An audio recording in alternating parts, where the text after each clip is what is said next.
Long hands मुर्गी चोर।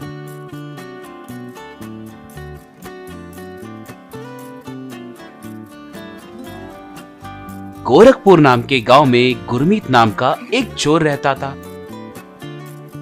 उसके हाथ बहुत छोटे थे, मगर वो चोरी करने में बहुत माहिर था। उसी गांव में चिन्ना भाई नाम का एक मुर्गियों का व्यापारी रहता था। वो बूढ़ा होने के कारण उसकी नजर कमजोर हो रही थी, हाथ भी कमजोर थे। एक दिन चिन्ना भाई के रिश्तेदार नागेश वहां पर आकर, भैया अब कैसे हैं? लगता है व्यापार अच्छे से चल रहा है।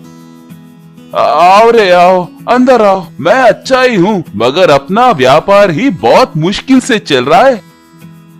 क्या हुआ भैया?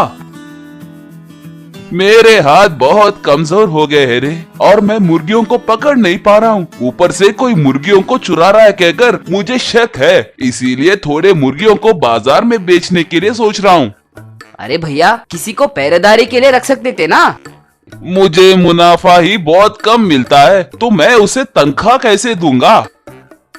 आप दुखी मत हो भैया, कोई ना कोई रास्ता जरूर मिलेगा। ठीक है, मैं जा रहा हूँ, कहकर वहां से चला गया। एक दिन गुरमीत सोने के व्यापारी के घर में घुसा और अलमारे में के गहनों को चुराकर जंगल की तरफ भागने लगा। भागते भागते बहुत थकने के कारण वो एक पेड़ के नीचे बैठ गया। उस पेड़ के डाली पे सोने के रंग में मधुकोश था। उस मधुकोश में से 2 शहद की बूंदें टपक कर गुरमीत के हाथों पर गिरे। बस गुरमीत के हाथ लंबे हो गए। अपने लंबे हाथों को देखकर गुरमीत, बाप रे, मेरे हाथों को क्या हुआ? ये इतने लंबे क्यों हो गए हैं? बाप रे, अब मैं क्या करूं? यूं सोचकर गुरमीत गांव के पास गया। एक आदमी गुरमीत को देखकर, बाप रे बाप, भूत भूत, बाप रे बाप कहकर पुकारते हुए भागने लगा। वो देखकर गुरमीत गांव में जाना छोड़ दिया। चिन्ना भाई मुर्गियों को टोकरी में रखकर बाजार को जा रहा था, मगर उसे प्यास लगने के कारण उसने टोकरी को जमीन पर रख दिया। पानी पीने के बाद उसने नीचे देखा कि टोकरी के साथ साथ सारे मुर्गियां गायब हो गई थी।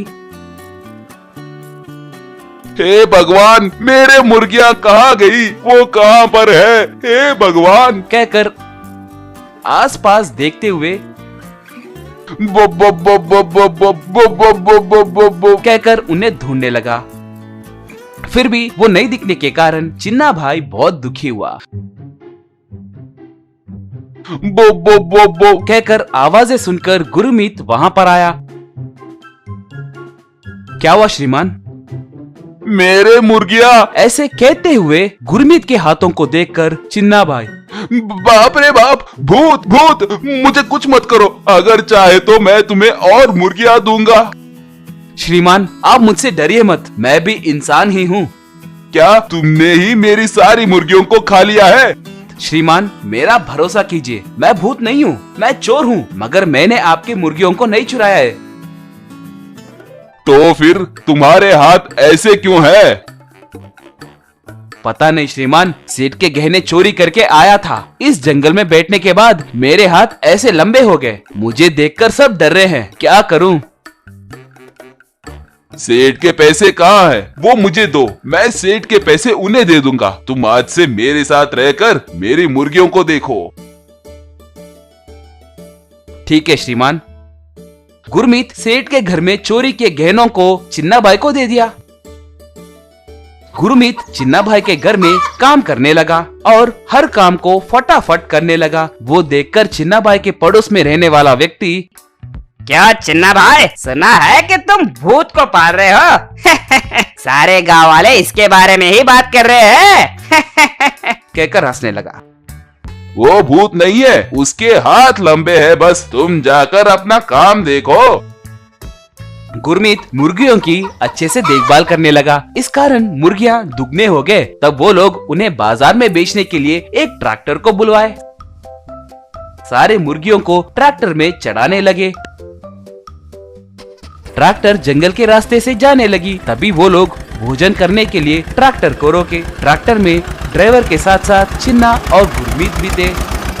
वो तीनों जब भोजन कर रहे थे तो उस ट्रैक्टर को एक चोर चोरी करने की कोशिश करने लगा। तब गुरमीत अपने लंबे लंबे हाथों से उस ट्रैक्टर को रोककर उस चोर को पकड़कर खींचा। रे नगेश, तो वो तुम ही हो। मैंने तुम पे कितना भरोसा किया था रे। अपनों के पास ही चोरी करोगे क्या? छी मुझे माफ करो भैया। छी, अब से तुम अपना चेहरा मुझे मत दिखाओ, जाओ। चिन्ना भाई और गुरमीत दोनों बाजार जाते ही गुरमीत के हाथ साधारण स्थिति में आ गए।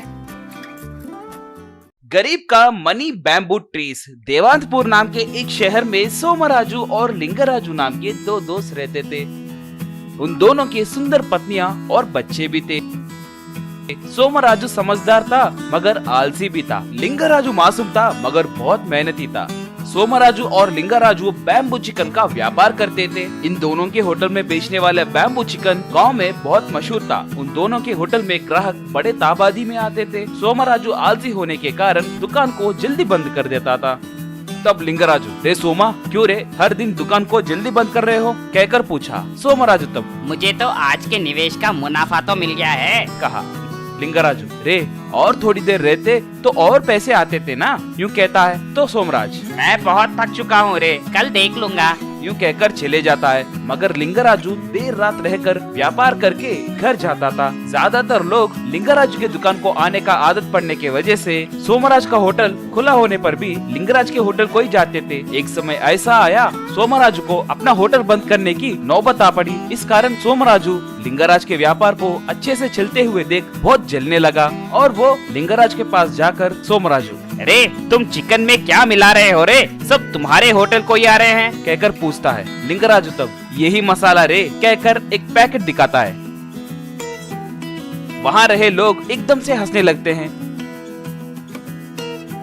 सोमराजू गुस्सा होकर वहाँ से चला जाता है। लिंगराज के होटल के पास रहने वाले तब, उसके होटल को लोग मसाले के वजह से नहीं बल्कि उसे चिकन बनाना नहीं आता है इसीलिए नहीं आते, यूँ कह रहा था कि दूसरा आदमी। हाँ, उसके होटल को देखे तो ही उसका आलसीपन दिखता है। बासी चिकन देता है, उसपे मक्खी भी रखते हैं, होटल साफ सुथरा भी नहीं रखता, कहकर बात करने लगे। वो सुनकर लिंगराजू बहुत दुखी होता है। लिंगराजू काम पूरा करने के बाद सोमराजू के पास आकर, अरे सोमा, तुम कितने समझदार हो। तुम्हारे दिए आइडिया की वजह से ही मैंने भी ये होटल लगाया ना। मेरा होटल इतना अच्छा क्यों चल रहा है जानते हो क्या? कहकर पूछता है। सोमराजू तब, क्या है रे? कहकर पूछता है। लिंगराजू, तेरी भाभी रे, तेरी भाभी के बनाने वाले मसालों की वजह से ही ऐसे चल रहा है, कहता है। सोमराजू अगले दिन होटल के पास अपने पत्नी को लाता है। घर को साफ सुथरा रखने की आदत होने के कारण वो होटल को अच्छे से साफ करती है। लोग भी पहले के जैसे ही आने लगे। सोमराजू की पत्नी एक दिन सोमराजू से, ओ जी, बहुत कोशिश करने के बाद भी हम तुम्हारे दोस्त से ज्यादा पैसे कमा नहीं पा रहे हैं जी, बोली। सोमराजू तब, अरे पगली, मुझे भी वही समझ नहीं आ रहा है, कहा। सोमराजू और लिंगराजू को दो अलग अलग आदमी बैम्बू सप्लाई करते थे। सोमराजू देवांतपुर से 10 किलोमीटर दूर में रहने वाले एक व्यापारी के पास से बांस खरीदता था, तो लिंगराजू देवांतपुर में रहने वाले व्यापारियों के पास बांस खरीदता था। ये बात पता करके सोमराजू की पत्नी सोमराजू के पास आकर, ओ जी, आप भैया के इस्तेमाल करने वाले बैम्बूस का इस्तेमाल क्यों नहीं करते हैं? पूछती है। सोमराजू तब, वो पागल है रे, अपने बैम्बू बहुत कम दाम में मिलती हैं, वो पैसे ज्यादा डालकर खरीदता है, यूँ कहता है। तब वो, ओ ऐसा क्या, कहकर सोच में पड़ गई। एक दिन लिंगराजू बैम्बू में चिकन रखने के लिए बैम्बू को खोलते ही उसे 2000 रुपए के नोटों की गड्डी दिखाई देती है। लिंगराज आश्चर्य में पड़ जाता है और दूसरा बैम्बू भी काट कर देखता है। उसमें भी पैसों को देख वो